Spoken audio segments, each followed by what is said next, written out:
Hello and welcome to Infinity. We have a practical and fascinating topic this time, creativity and business. Our guest is Michael Ray, a professor of marketing and communication at Stanford University's Graduate School of Business. He's a social psychologist with extensive experience in advertising and marketing management. Michael Ray is responsible for a long and impressive list of books, articles, and research projects in the field of business. Aside from his duties at Stanford, he's also taught at Harvard Business School and at the Australian Graduate School of Management, down under.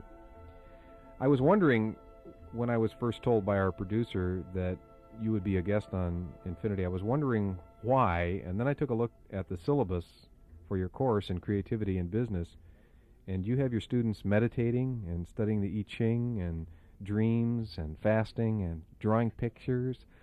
How does that all fit in? What does it have to do with business?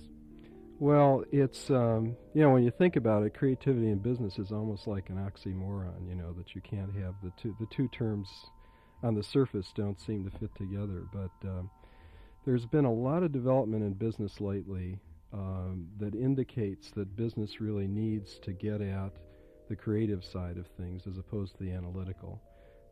Some people look at right-left brain, and some people look at analytical, intuitive, and so on, and say that one of the reasons that U.S. business is behind Japanese business or German or whatever is that we don't pay enough attention to that side of things, that the Japanese do Shinto ceremonies and Zen practices before they make decisions and before they have business meetings, and they say that this really helps their decision-making capability.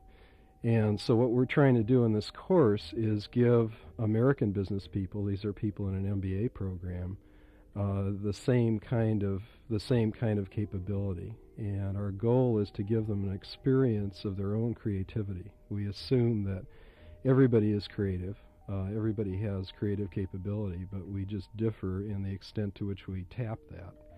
And the MBA program at Stanford, as it is at most leading business schools, very analytic, very quantitative. Although we do have courses that are somewhat like this one.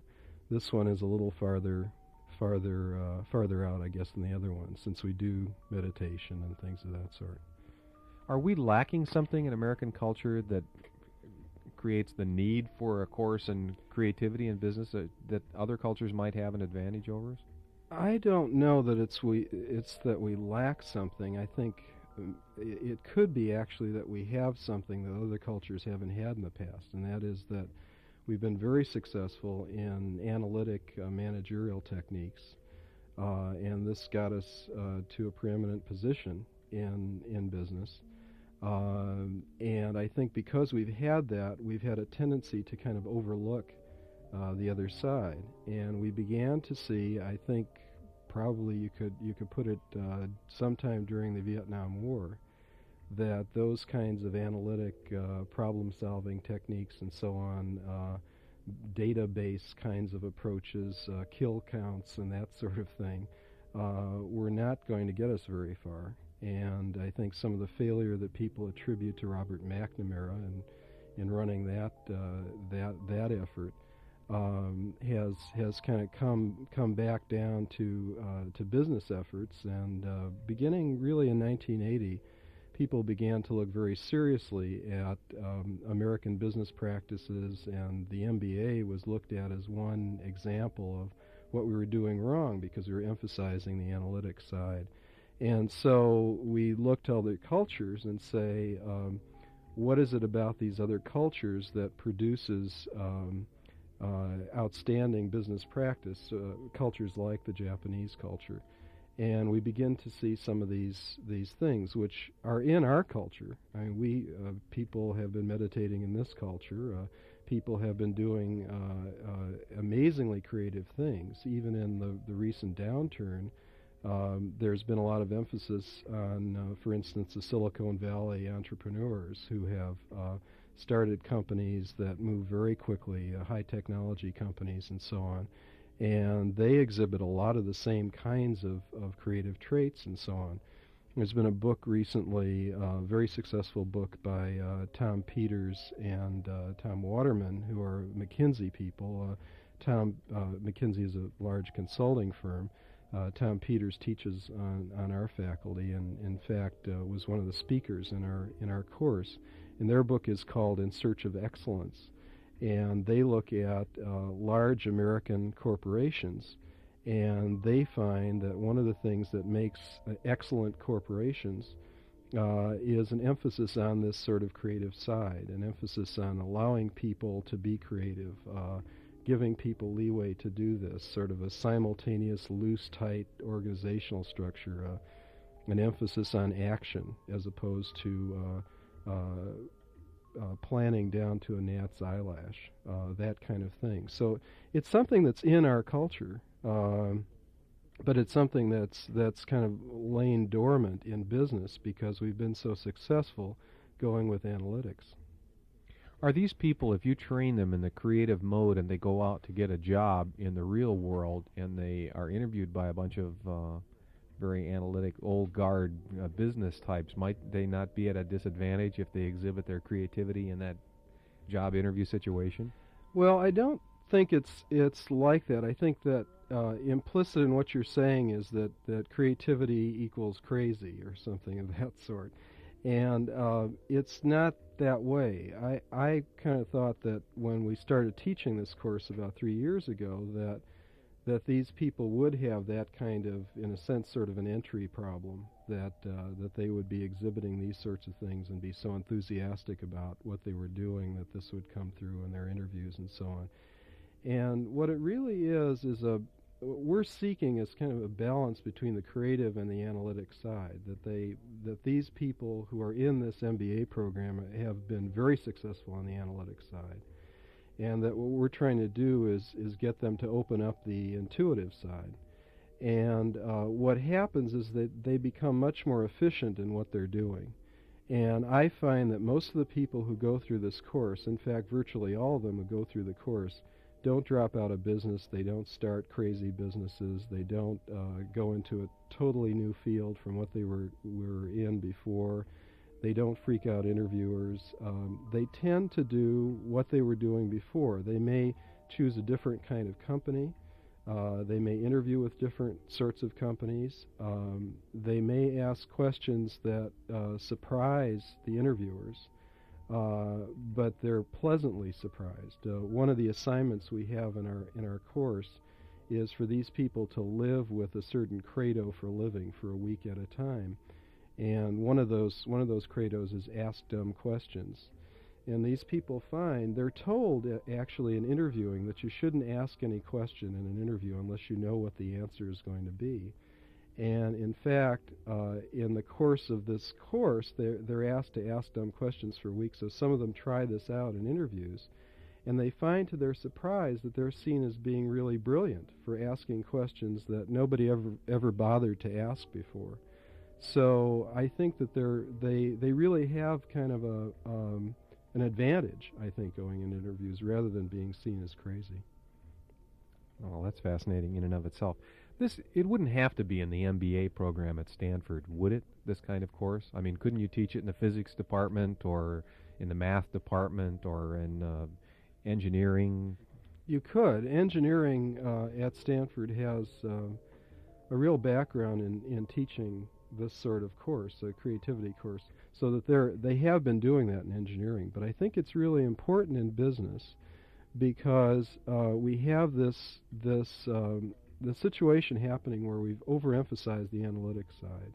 And so the course we're teaching is really kind of an antidote to that. And it fits a very specific situation. We have around 325 people coming into each MBA class, and they're selected from around 5,000 applicants. Stanford has been considered to be among the top business schools, if not the top business school in the nation. And so we get a lot of people applying, and part of the criteria for getting in is this quantitative ability. Usually these are people who have had some business experience, so that they've been very successful with the analytic side. And one of the criticisms that's made of the MBA itself is that these people are not long-term thinkers. They come out of MBA programs not being long-term thinkers. They tend to be people who are risk averse. They don't like to take risks. They don't like to deal with abstract sorts of problems and so on. They tend to be problem solvers, people who can apply techniques. They're sort of technicians as opposed to pathfinders who are problem finders. Is there a renaissance going on in liberal arts right now? In what you're saying, it struck me that way, that you have, especially at a place like Stanford, extremely bright people that are, in many instances, and we'll get into this in just a second, goal-oriented, that have accomplished quite a bit and have a lot ahead of them, and yet they're coming out like technocrats or technicians. Well, yeah, I think that the criticism is they're coming out like technocrats and so on. But the thing that I find interesting is that when you talk to people who are in business and are well known as being successful people, high achievers and so on, that you very often find that they do things like meditation, that they're very concerned about the creative side, that they realize that you can't make decisions on the basis of analysis alone. I was just reading the recent Fortune, and I found about 5 examples of this. People who were dealing with a problem, a rumor that high-grade ballpark franks had razor blades in them, and so on.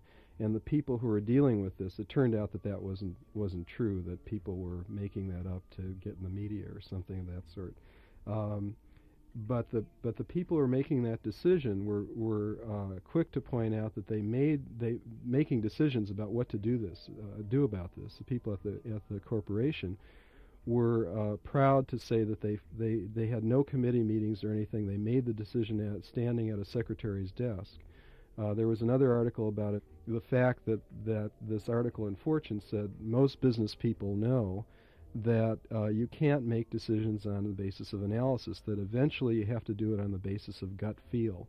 And time after time, I talk to people. It used to be when we started this course that we had to seek people out, and we got big name sorts of people to speak to the students in this seminar.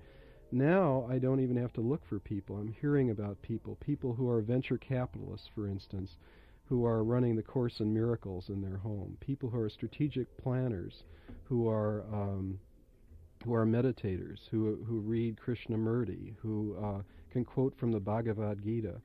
I give talks to alumni. For instance, I gave talk to one of our alumni groups from the business school in Orange County, and after the talk, people came up, and a couple people came up. One of them said, I don't tell people about this, but I meditate, and I've had out-of-body experiences, and somebody else said I've been doing such and such, and I really get insights this way.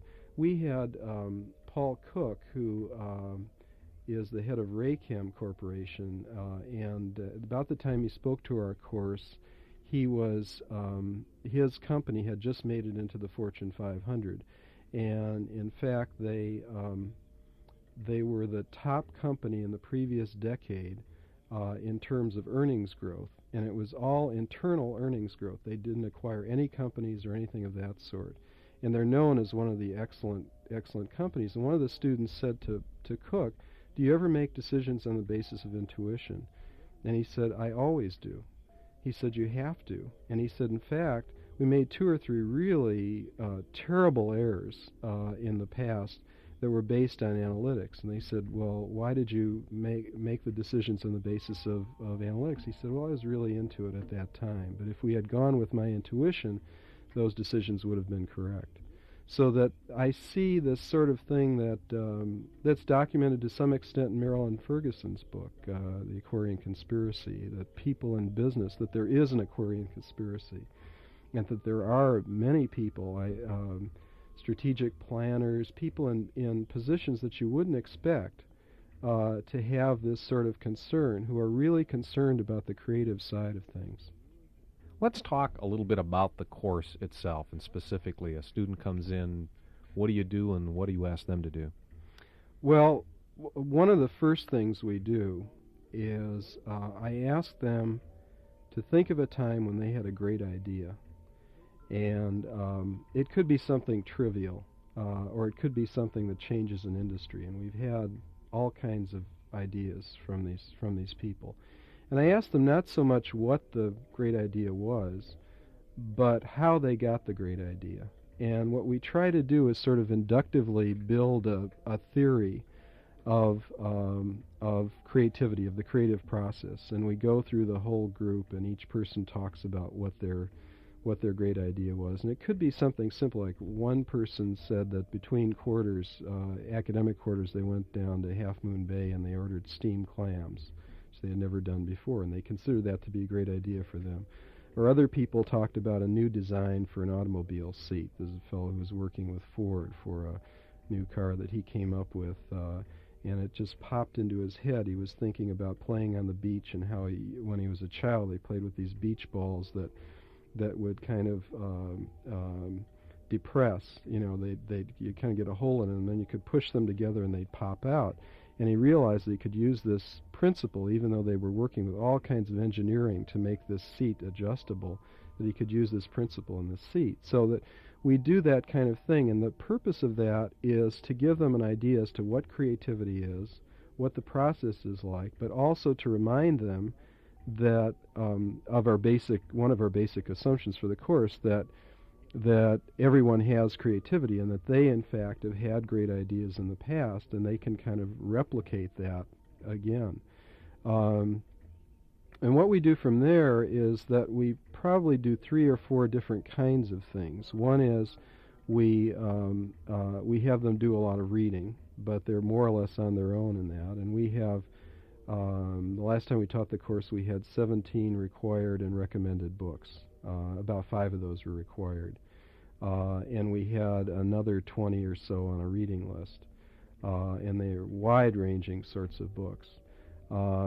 We do a whole series of techniques like meditation and chanting and artwork. We do that. Last quarter we taught they drew mandalas, and we have that with music and that sort of thing. We do a series of things that we think of as sort of left brain type techniques, a series of questions that they can answer. We try some of the things that you've mentioned. They try I Ching, they try dream analysis, they try reading tarot cards, not reading tarot cards in terms of the future, but using them as sort of a projective technique to deal with certain problems. We even tried automatic writing. They try probably a dozen different kinds of meditation. So none of these have a specific purpose, though. It's not you're not teaching them a technique that they're necessarily going to apply to the business world. It's a process of an opening process for them? It's both, really. What we're trying to do, starting from that first great idea assignment, through all of these kinds of approaches and experiences, to give them an experience of creativity. So there is an opening.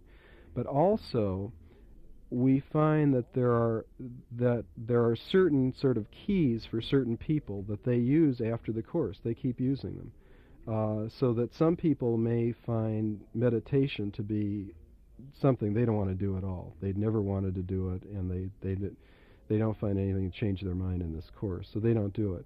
Other people will find certain kinds of meditation to be right for them.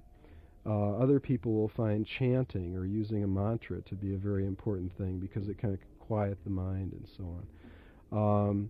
Most people find one of the most effective aspects to the course are what we call the live with assignments, which is the one that I mentioned before.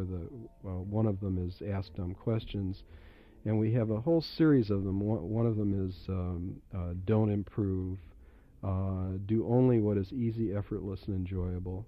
They find these things to be very difficult to do in the business school context. You know, to do only what is easy, effortless, and enjoyable really puts yourself against yourself, you know, in terms of put your sort of your inner self against your outer self in a way.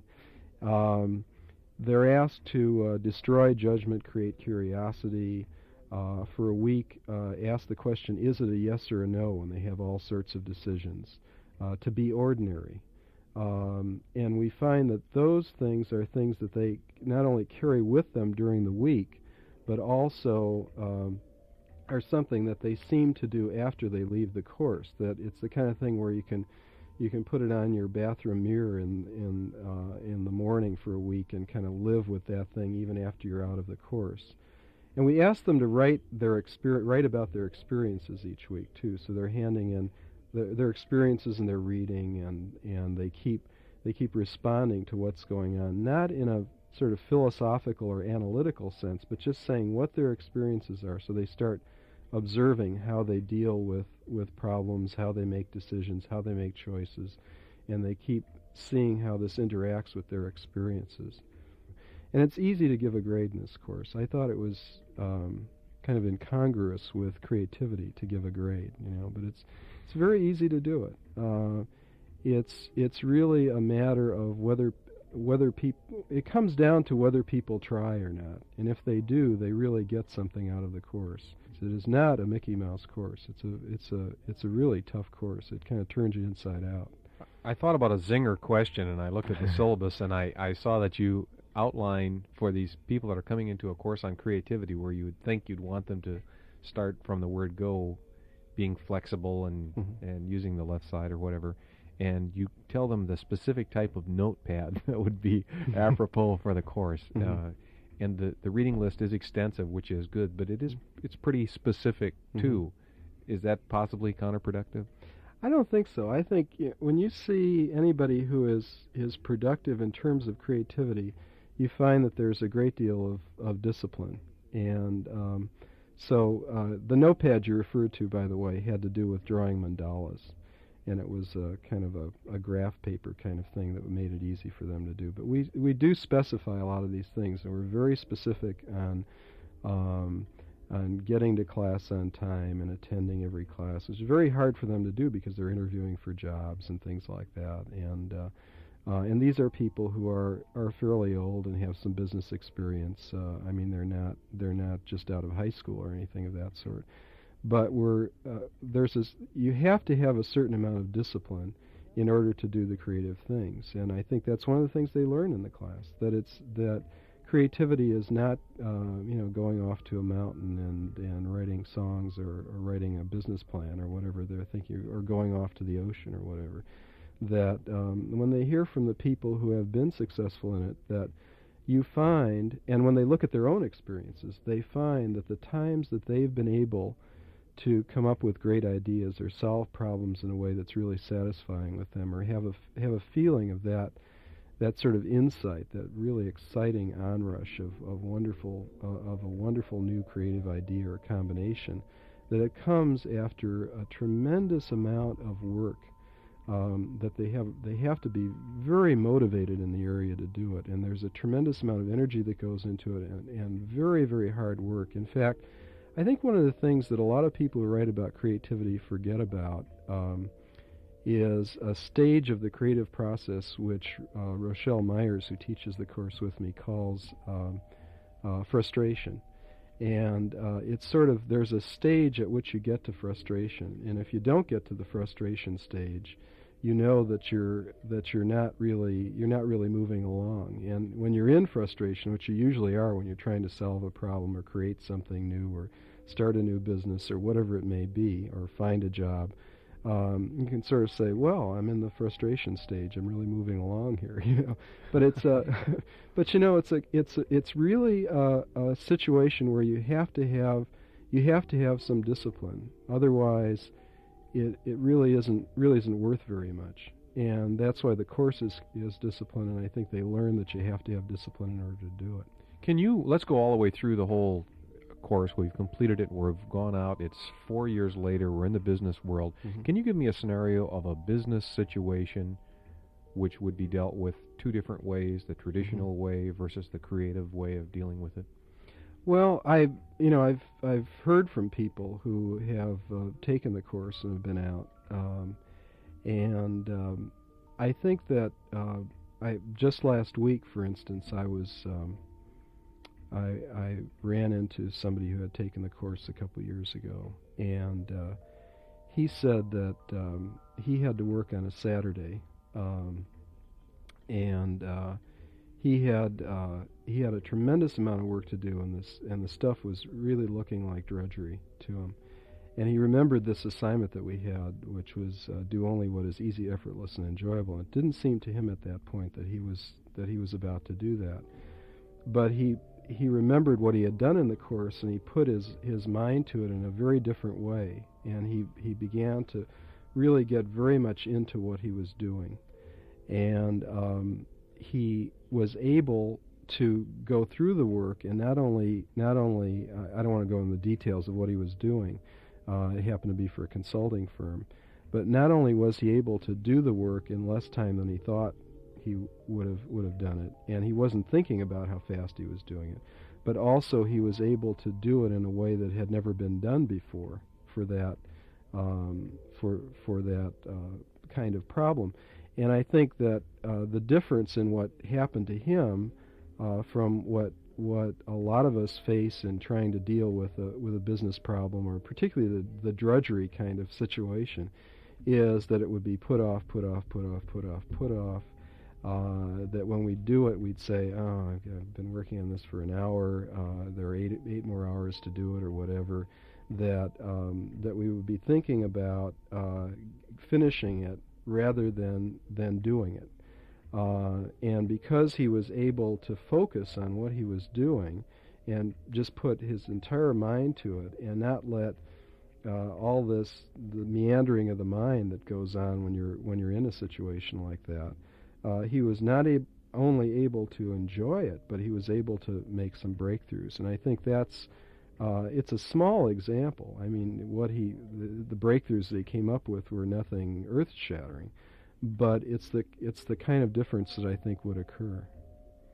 Is there a risk, or perhaps a promise, that the students of this course will bring a new business ethic to what they do, a new morality, a new spiritualism? Because some of the areas that you're getting into are obviously very closely related to all of that. That's right. I think it's possible that would be the case, because I feel that what these people are dealing with is what they would begin to use is their own creativity, and you can call it by a whole variety of words. It could be called your inner creativity, or inner self, or your essence. We talk about it in terms of essence, or whatever that is. And there's an assumption there, I would guess, that people operating from that standpoint would tend to be more ethical and moral. It's not something we consider in a detailed way in the course, although it comes up because one of the things we deal with is judgment, which we feel is one of the things that really gets in the way of creativity. And we think that judgment comes from way back in our childhood, and that we're so hooked into judgment that when we get an idea and we're trying to solve a problem, this idea comes up in our mind, that it almost never comes to real consciousness, because we have a judgment to knock that down. No, you fool. That's crazy. Nobody would ever do that before. You're going to look silly again, dummy, and that kind of thing. But it doesn't come out in words like that they get knocked down before we even come out with the idea.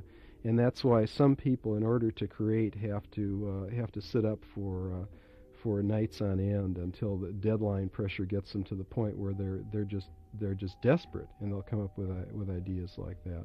So we deal with judgments in that way.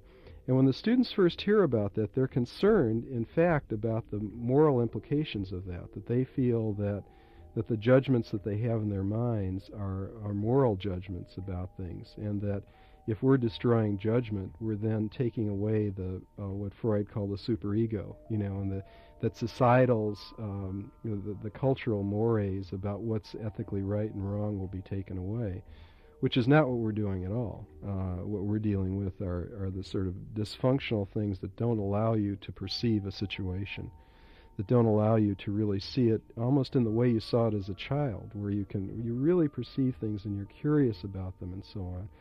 And the kind of judgment we're talking about is one that destroys that says, oh, this is just old hat, or